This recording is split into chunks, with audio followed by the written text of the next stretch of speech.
in a city cloaked in concrete and silence, where neon lights flicker like broken promises. A one storyteller brings you a tale not for the faint of heart, but for those brave enough to witness truth in its rawest form.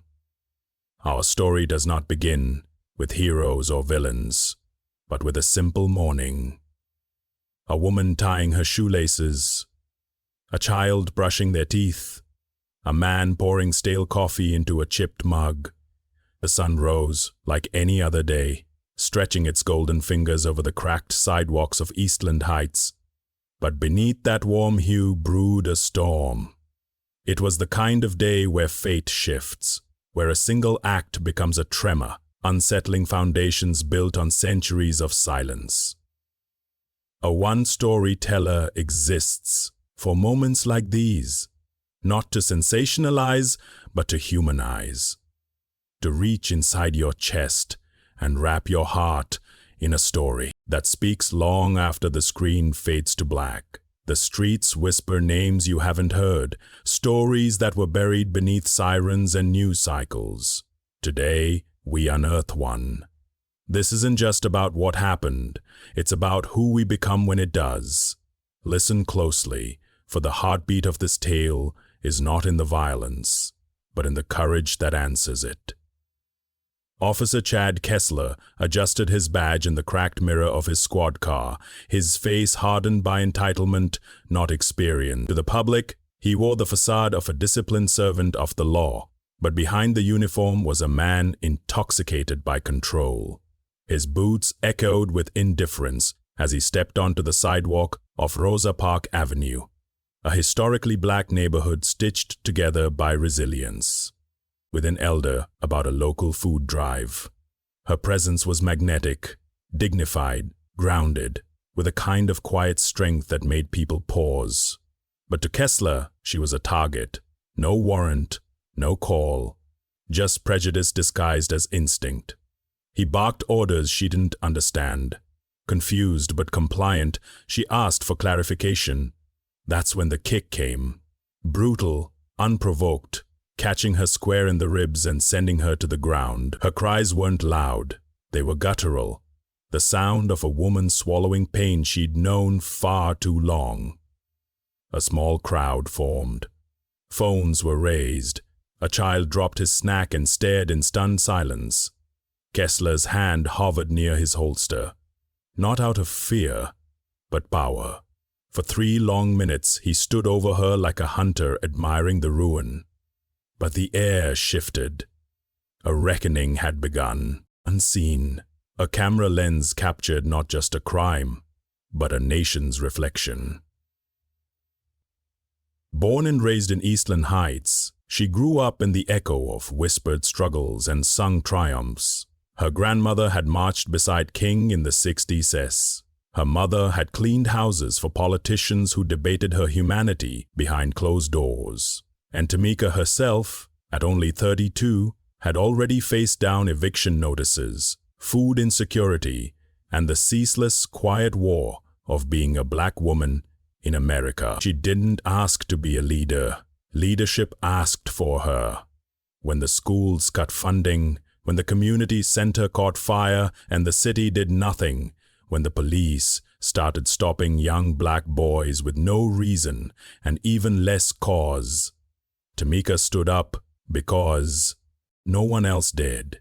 Her days were filled with meetings at the community library, speaking engagements at local colleges, block parties organized to reclaim joy on streets that had forgotten it. And yet, despite her activism, or perhaps because of it, she was often seen by the authorities as a problem, not a solution. She didn't scream into megaphones or throw bricks. She challenged ordinances, filed petitions, sat with grieving mothers, made calls, recorded everything. She had become a fixture in Eastland Heights, the kind of presence people leaned into for balance. The neighborhood kids adored her, the elders prayed over her, and the city council feared her name on the next agenda. On the day it all unraveled, Tamika had only gone to the corner store to pick up water bottles and fruit snacks for a neighborhood cleanup. The sun was already beating down, turning the sidewalks into glowing ribbons of heat. She wore a plain white tee, jeans, and a red head wrap. Her steps were light, purposeful. She stopped to talk with Miss Carla, an 80-year-old widow whose garden Tamika helped water every Thursday. Their conversation was gentle, easy, punctuated with laughter and headshakes about the world. That serenity shattered the moment Officer Chad Kessler's patrol car screeched to a stop. Kessler didn't ask questions, he barked, demanded ID, claimed there had been a call, a suspected loiterer. His eyes didn't see Tamika. They saw a problem he could stomp out with authority. She was firm but calm, standing her ground with the poise of someone who knew her rights and the threat that came with them. When she reached for her phone, not quickly, not aggressively, but in plain view, Kessler stepped forward and without a second of hesitation slammed his boot into her side. Her breath left her body in a single sharp gasp. She collapsed like scaffolding pulled from the base. Knees hit concrete, elbows scraped. The pavement welcomed her with no mercy. Miss Carla screamed, but her voice cracked in the heat. Kessler pressed his knee into Tamika's back, shouting garbled orders over her coughs. Her hands were already up. There was no resistance, only pain and disbelief that her body, the same one that marched, nurtured, gave, and fought, could be so easily disregarded. Unbeknownst to him, a bystander across the street, a high school student named Ramon, had his phone out. He hadn't meant to be a witness. He was on his way to his cousin's house, earbuds in, carrying a bag of sunflower seeds. But the scene made him stop cold. He didn't think. His thumb just tapped record. The camera didn't blink, didn't edit, didn't cut away. It caught everything. Tamika's face as it twisted in agony, the smug set of Kessler's jaw, the indifference in his eyes as he bent her wrists behind her back. In that moment, Ramon knew this wasn't just for memory. It was a mirror. The video was uploaded within 5 minutes. 3 hashtags, a 5-word caption. She didn't deserve this. Watch. It took less than 3 minutes for the views to spike. 10,000 in 10 minutes. Comments flooded in from across the country. What the hell? Say her name. Tag CNN. Where is this? In barber shops, in coffee shops, in kitchens filled with steam and mourning. The footage played on loop. Every frame etched itself into the minds of those who had seen too many just like it. But this time, it was different. Tamika wasn't a stranger. She was theirs. In Eastland Heights, phones rang off the hook. The community center filled with reporters. A news van parked outside her mother's house. Activists from nearby cities arrived before nightfall. Flowers began to pile outside the corner store. Candles were lit. Posters went up with Tamika's face. Not a mugshot, but a photo of her smiling next to children planting trees. Then, suddenly, so much fear. Posters went up with Tamika's face. Not a mugshot, but a photo of her smiling next to children planting trees. Meanwhile, Kessler remained convinced he had done nothing wrong. His report, filed coldly and without remorse, said she was non-compliant, that she resisted, that force was appropriate. But every second of Ramon's video told a different story. The truth uncensored. And truth, when given the stage, is the loudest sound in the world. Within hours of the video spreading, the city of Eastland Heights trembled beneath the weight of collective fury. The streets, once muted by apathy and over-policing, erupted with sound.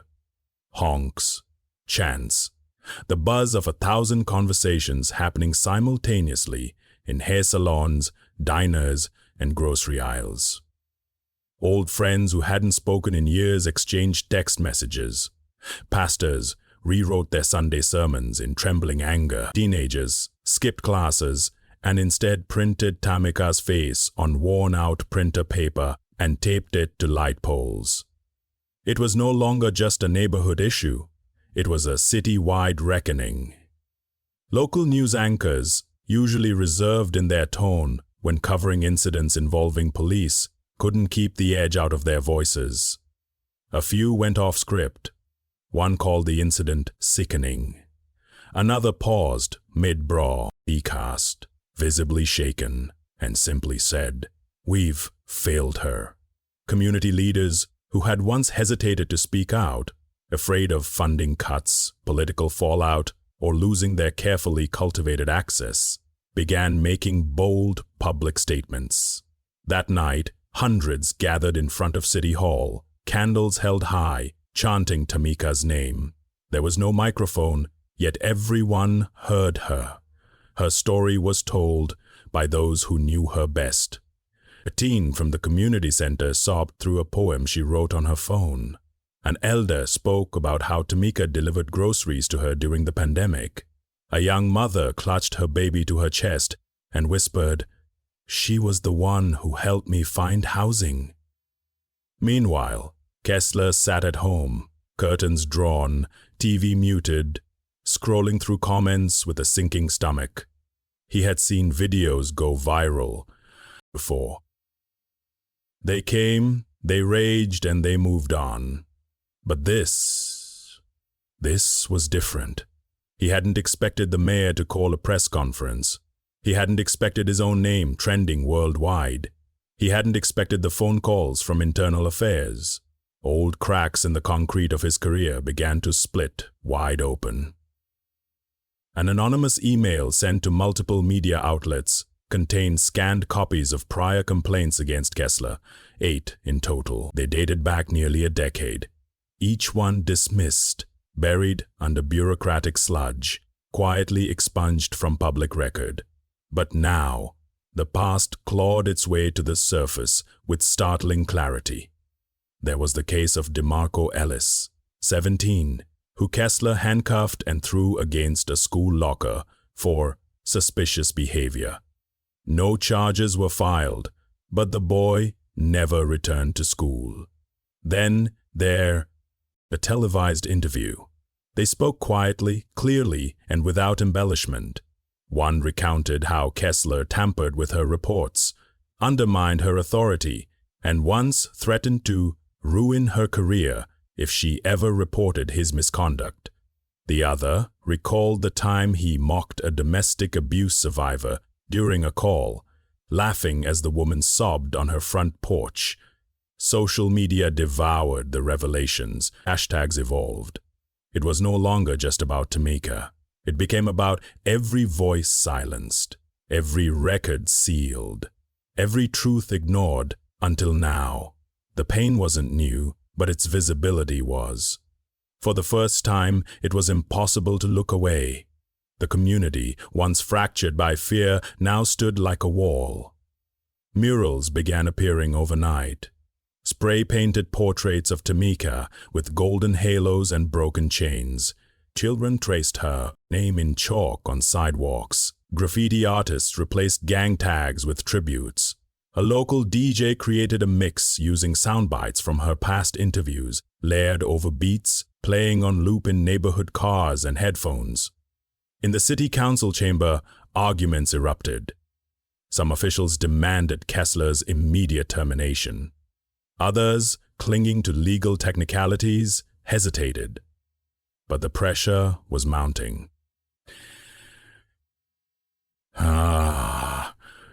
What a pressure was mounting. Protesters gathered outside their homes, chanting not with rage, but with resolve. They were done asking. Tamika's mother, Laverne, released a statement through tears.